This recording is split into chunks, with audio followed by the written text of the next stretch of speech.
તો finally guys અમે કરીએ છીએ બર્થડેનું ડેકોરેશન, કેમ કે આપણે ભત્રીજીનો બર્થડે હતો તો આપણે હાથે જ ડેકોરેશન કર્યું હતું. કોઈ ડેકોરેશનવાળું આવ્યું નહોતું, આપણે હાથે જ કરેલું છે. તમને પછી બતાવીએ કે કેવી રીતનું ડેકોરેશન થયું છે ને કેવું થયું છે. તો અમે છ જણા તો હતા જ ડેકોરેશનમાં. તો ફાઇનલી ગાઈસ અમે કરતા હતા ડેકોરેશન. તો મેં કીધું હારે થોડો ઘણો વિડીયો શૂટ કરી લઉં, કારણ કે મિની વ્લોગ નહીં પણ પૂરા વ્લોગ મૂકવા થાય એટલા માટે. તો આવી રીતના કંઈક ડેકોરેશન છે, કંઈ જોઈ શકો છો. હજી પૂરેપૂરો થયો નથી, પૂરેપૂરો થાય પછી. અને આ છોટી ચીપકોલી તો જાણે આપણાથી વધારે એને જ ડેકોરેશન આવડતું હોય એવી રીતના ડેકોરેશન કરતી હતી, જાણે માસ્ટર બે આ ડેકોરેશનની હશે, કેમ કે બધું થઈ ગયું પછી એવીથી લાભ લેવા. તો બી કરતી હતી. મેં કીધું હાઈલે રાખે કરવા દઈએ આને બી, થોડો હિસ્સો બધાય લે. આ છે આપણો મોટો ભાઈ જે દેવાનો છે ગિફ્ટમાં થાર દેવાનો હે. મોટી તો નથી લેવાની, નાની લેવાઈ ગઈ હે, ઇન્શાલ્લાહ મોટી બી લેવાઈ જશે. આ એને થાર લીધી હતી, થાર દેવાની હતી. આ છે આપણો મોટો ભાઈ છે મારો. આવી રીતના કાંક થાર દેખાતી હતી. થાર બહુ મસ્ત હતી. આ છે મમ્મી કરતા હતા માહિતને હિંચકો, કારણ કે અમે બધા બિઝી હતા થોડા ઘણા ડેકોરેશનમાં. એટલે મમ્મી કહે કે હું માહિતને સુવરાવી દઈશ, તમે ડેકોરેશન ચાલુ રાખો તમારી રીતના. તો મેં કીધું ચાલો કન્ટિન્યુ આપણે આપણું ડેકોરેશન ચાલુ રાખીએ અને વ્લોગ બી શૂટ કરતા જાય. તો ફાઇનલી ગાઈસ હું વ્લોગ શૂટ કરતી હતી. અને આ છે થાર તો બહુ મસ્ત જ હતી. અને ભાઈ તો પૂરે કેમ કે લેવાય તો ગઈ હતી, પછી ફીટ બીટ કરી ને પછી આવી રીતના કાંઈક હાલતી બાલતી હતી. બહુ મસ્ત થાર હે. આ છે આપણો બ્રધર જે થાર ચલાવતો હતો. છે સારી પણ છોકરી હજી નાની હે, થોડીક મોટી થાય પછી ચલાવવા માંડશે. ને આપણે થારનું ડેકોરેશન કરીએ છીએ ગાઈસ, કેમ કે આપણે સોંપ્યું હતું ડેકોરેશનનું તો આપણે કરીએ છીએ ગાઈસ. માઇક તો સુઈ જ ગયો હતો. તો ફાઇનલી ગાઈસ ડેકોરેશન ચાલુ જ છે હજી બી. થાકી તો બહુ ગયા હતા પણ પૂરું ડેકોરેશન તો કરવું જ પડે, કેમ કે સ્ટાર્ટ જ આપણે કર્યું હતું એટલા માટે. એક તો હું હતી, ભાભી હતા, પછી ભાભીની બેન હતી, મારી બેન હતી, બ્રધર હતો, પછી માસીનો છોકરો હતો. ઘણા બધા લોકો હતા ડેકોરેશનમાં. 1-2 જણાએ નથી કર્યું, 6-7 જણા હતા ફાઇનલી આમાં ડેકોરેશનમાં.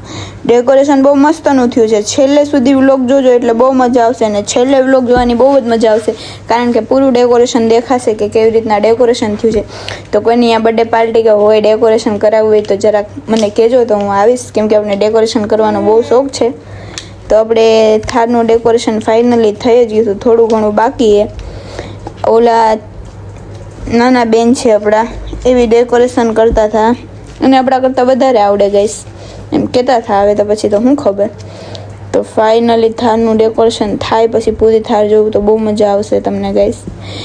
તો ડેકોરેશન ચાલુ જ છે ગાઈસ. ને આપણે બોર થતા હતા તો બોલવામાં તો આ વ્લોગમાં આપણે સોંગ બોંગ નાખ્યું નથી, એકદમ ગુજરાતી ભાષામાં બનાવ્યું છે આપણે આ વ્લોગ. તો બાવા હિન્દીમાં બીજો વ્લોગ આવશે, ઘેર આવશું ને આ વ્લોગ બાવા હિન્દીમાં નહીં આવે, આ વ્લોગ પૂરેપૂરો ગુજરાતીમાં જ આવશે.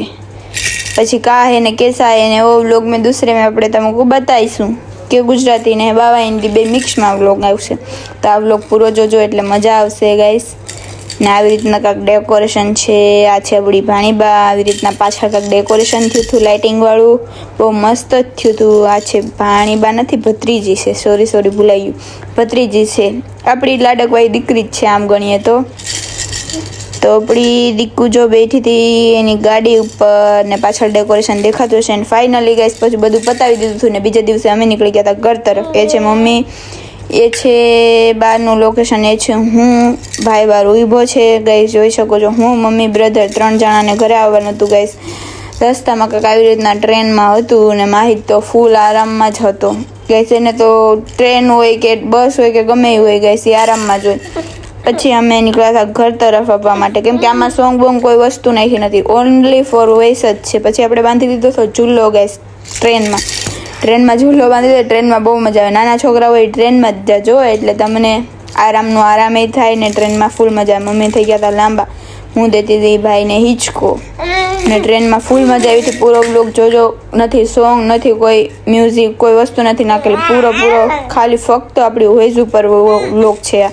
બીજો વ્લોગ બાવા હિન્દીમાં આવશે અને અડધી ગુજરાતીમાં આવશે. તો ફાઇનલી ગાઈસ હવે પછી સૂઈ ગયો હતો માહિત સૂઈ ગયો હતો ને અમે બેઠા હતા. અને આ કંઈક બહારનો નજારો આવી રીતના છે, બહુ મજા આવી.